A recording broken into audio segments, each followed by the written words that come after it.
Now, I remember the night of the first Brexit crisis. I was covering it on camera with Stuart Varney through 3 a.m. in the morning in June 2016.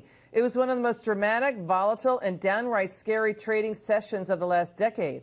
U.S. markets plunged to 10-month lows. The S&P Global Broad Market Index lost more than $2 trillion in market value. Trading halts were triggered. Here's what happened today. The Dow went down triple digits. It did retrace. Joining me now is the director of the Heritage Foundation's Thatcher Center for Freedom, Nile Gardiner. Nile, I mean, this isn't looking good. It looks like the UK is now stuck with the same level of playing field rules out of the EU and no trade deal from the UK toward the US. Nile, this is not looking great. Trump seems to be right.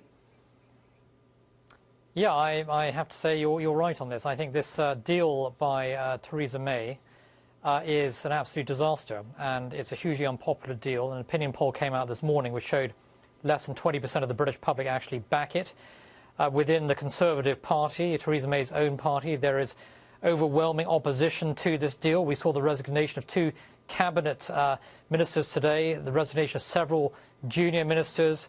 We're already seeing Conservative MPs queuing up now to condemn this deal as a surrender to the European Union. So I think Theresa May has done an appallingly bad job in terms of the negotiations. She's given the EU practically everything they've asked for.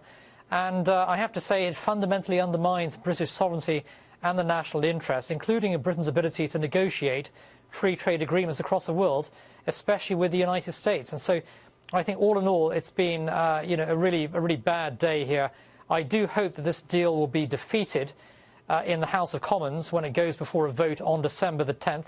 And I think it's highly likely this deal will be defeated. I think it's dead in the water. So what's happening is, as it stands now, Britain cannot try to outcompete the European Union across the board. They have to adhere to EU rules still indefinitely. This is the no Brexit plan that Theresa May is offering. Is the momentum growing for a vote of no confidence in Theresa May? It certainly is. And all you need are 48 Conservative MPs who submit letters of no confidence to the chairman of the 1922 committee, Sir Graham Brady. My understanding is that that figure is very nearly reached today. And I think it's very likely that you are going to see a vote of no confidence taking place within the Conservative Party among Conservative MPs. It could happen as soon as the beginning of next week.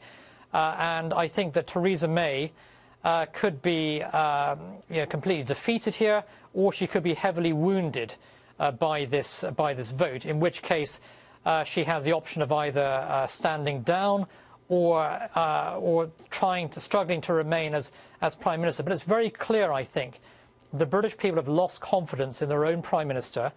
Her own party has lost confidence in the leader of the Conservative Party. And I do think that the Conservatives need new leadership in the United Kingdom, someone who actually fully believes in Brexit and is willing to stand up to the European Union and get a deal that is in the British national interest. And Theresa May simply cannot do that. This is a deal that is actually good for the EU and not for the British people. Yes. That's what Conservatives are saying. You know what else is interesting, too, is that Northern Ireland now gets to abide by a different set of rules than the UK. And so that means that is also shaking the very foundation of the United Kingdom. Yeah, that's an extremely important point. And this is a bad deal as well for Northern Ireland, which is why the Democratic Unionist Party, the DUP, who basically work in tandem with the Conservatives in order to keep the Conservatives in power at the moment, they're fundamentally opposed to this agreement because it is a very bad deal for Northern Ireland. And I think that, Theresa May has handled these negotiations in an absolutely weak-kneed manner. It's the antithesis of how Margaret Thatcher would have handled these negotiations with the European Union. What would Margaret Thatcher have done? Well, Margaret Thatcher would have stood up to the EU. She would have got a deal that was in the British national interest. She would not have sacrificed British sovereignty and self-determination.